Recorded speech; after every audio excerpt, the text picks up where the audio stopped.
Coming up on Look Today, well, the Saratoga Regional YMCA has launched its 2018 annual campaign. I've got details. And police presence will increase at schools throughout New York State. More on that coming up. Plus, a lecture going to take place at Skidmore College on voter suppression. All ahead on Look Today.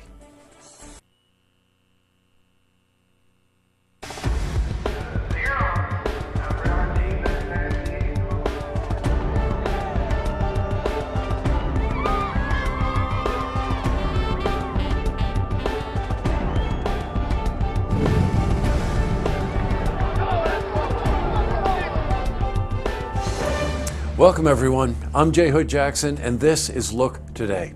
Well, in tonight's program I sit down with Michelle Madigan. She's Finance Commissioner, Saratoga Springs, and she's here to talk about issues surrounding parking. Plus, I also sit down with Scott Hayden. He's Executive Director of the Adirondack Folk School, and we're joined by Ginny Franzen. She's President of the Adirondack Folk School Board of Trustees, and they're here to talk about the new, exciting, upcoming semester. Plus, we've got your weather for the Tri-North counties, but first, these headline stories. Well, in our lead story, the Saratoga Regional YMCA has launched its 2018 annual campaign. Now, the YMCA works to support the community through athletics, youth development, and healthy living programs. Now, this year, the Y hopes to raise $400,000 in order to continue these vital programs. Well, we spoke to Andrew Bobbitt. He's the CEO of the Saratoga Regional YMCA. The impact of the campaign, although we hadn't always communicated the financial assistance, we had 3,500 individuals who've received scholarship funds, and so we anticipate as we continue to get the word out that we'll eventually impact 5,000 local individuals, causing us to raise more than $500,000. But for right now, I'm certainly excited about the 3,500 individuals that we're impacting through our $488,000 in awards given. The Y contributes a lot to our community, for sure.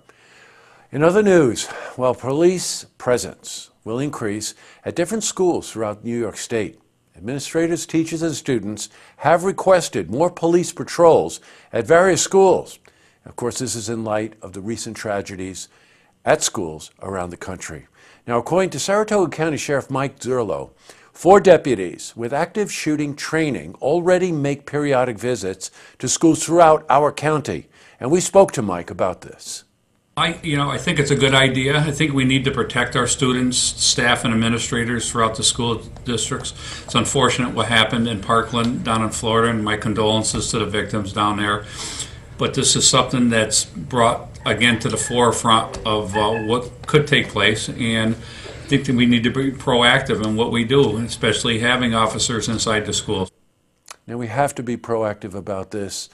And in the coming weeks, we're going to be spending a lot of time here at Look Media on this topic. For instance, we're going to be talking to the superintendent of the Boston Spa School District, as well as students from that school later on this week and from other schools in our community in the weeks to come.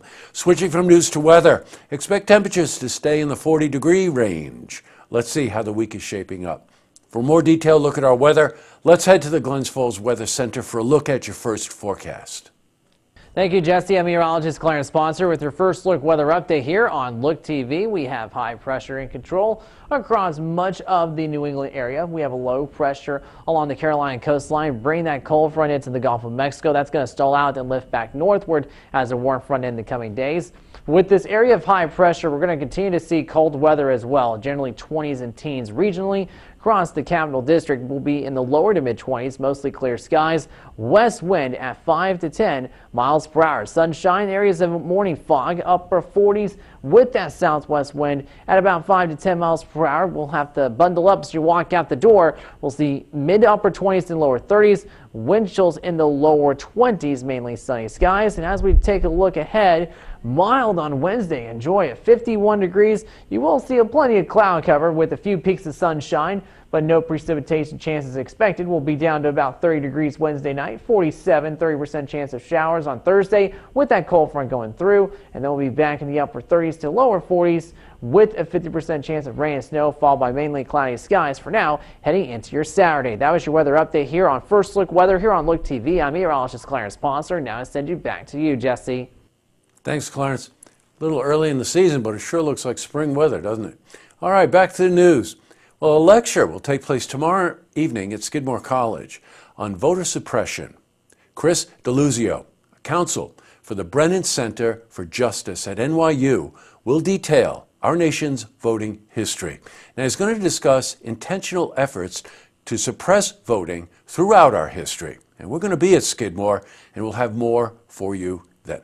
Up next, I sit down with Michelle Madigan. She's Finance Commissioner, City of Saratoga Springs. And she's here to talk about issues surrounding parking. Plus, I also sit down with Scott Hayden. He's Executive Director of the Adirondack Folk School. And we're joined by Ginny Franzen. She's President, Adirondack Folk School Board of Trustees. And they're here to talk about the upcoming semester. But first, if you see news happening, you want to share a story idea. How about join us for an interview? Then give us a call on the hotline. The number is 798-8000. Well, that's all the time we have for this edition of Look Today. It's Monday, so we like to look ahead. Got a good week coming up. We have another installment in our series, A Look at Seniors. Also, students from Ballston Spa High School are coming in. We invited them in so that we could get their perspective on gun violence and what they think the solutions should be. Patrick Nelson, a candidate for the 21st Congressional District, is also coming in, and he wants to talk about that topic as well. It is a topic that we're going to be talking about a lot in the coming weeks. Also, Jonathan Newell is coming in from Strand Theater and Hudson River Music Hall in Hudson Falls. Always great to see Jonathan and get an update on what's going on over there with the renovations in the theater and also upcoming concert events. That's it tonight on Look TV. It's Beyond the Headlines and Tracks. And don't forget, you can tune in tomorrow night for the stories that matter to you. Good night, everyone.